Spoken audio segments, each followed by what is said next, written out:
Welcome. Thank you for having this chat with me today. So we're gonna talk a little bit about money. Let's talk about our first paychecks, okay? What did you do with your first paycheck? I went to the mall. I bought me some polo shirts. I got me Nothing's changed.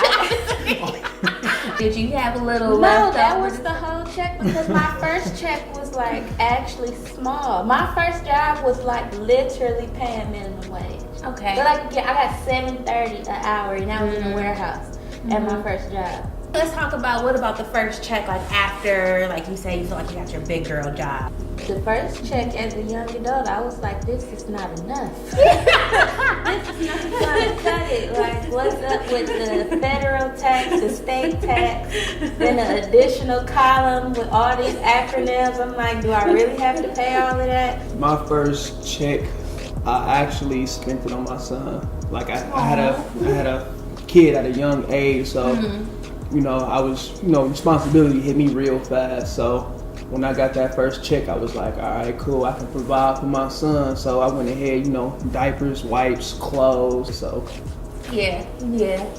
But it gets worse. man, It gets worse. it does. Like, it gets worse. Because then your parents kick you off their insurance. But then you have to get your own insurance. And then I have 2 kids now, so then when you add them to your insurance plan, the family plan is like...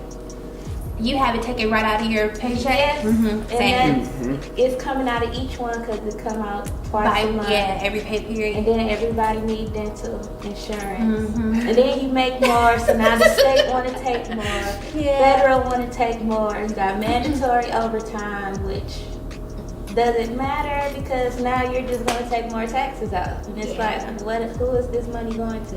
Yeah, I most definitely looked at all that stuff when I had got my checks. I'm like, all right, and say I made, I'm just, say a number, say $925 on here, but what I'm getting back is what, like $700? Like, where the rest of the money go? Well, I get that's supposed to help our more seasoned generation, help support them. They keep pushing the age up. By the time we get to retirement age, we gonna be 80. Like, am I gonna get to see that money? Am I ever gonna get it?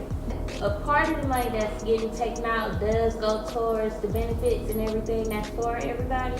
So it's helpful because it'll be there if you need it. But if you one of those people where you like, I'm not gonna get hurt, I don't need short-term disability, I don't need you to pay that for me, it's like, can I file exempt from that too?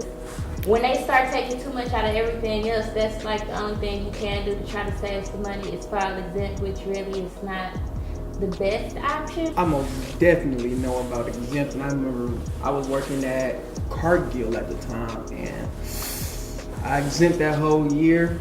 When it was time back for them taxes, they actually sent me something in the mail. It was like, I believe it was like, you owe $24,000. I said, Oh, wow. yeah. And then I had started working at another job, and then I had noticed that they started garnishing my checks. Back in high school, I had this geography teacher, and he would always try to not just teach us about places and whatever, but try to give us real world experiences. And he was telling us that our generation was going to support the baby boomers. And the baby boomers, they call them that because there's so many of them that were born during that time. Back then we were kind of like, what are you talking about, Mr. Wagner? Like, I'm 15, 16 years old. Like, what do I have to think? But I think about it now as a 20-something, and thankfully my parents are very health conscious, and they want to stay active and things like that, and I hope they do, and I hope they continue to, because some people in our age group in their 20s are taking care of their parents now, because of health issues and things like that. And so although we're young, we have kids now and we have parents to take care of. So, and with them upgrading everything, the cost of living and how much rent and taxes is it even going to equate to anything by the time you can get it? It's like you might as well keep working. I've talked to people that call my job that said they get Social Security and they're still looking for jobs. Yeah, we talk about that. I try not to have a bad spirit about it, but it is the cost of living and everything.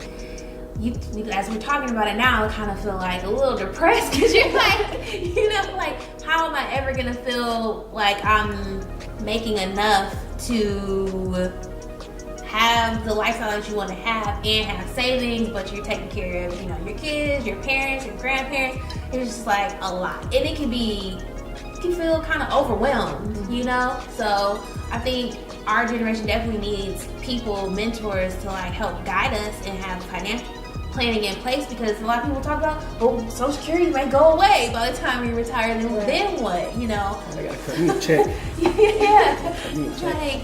So it can be a lot sometimes. It can be overwhelming for me and a lot of my friends that I've talked to.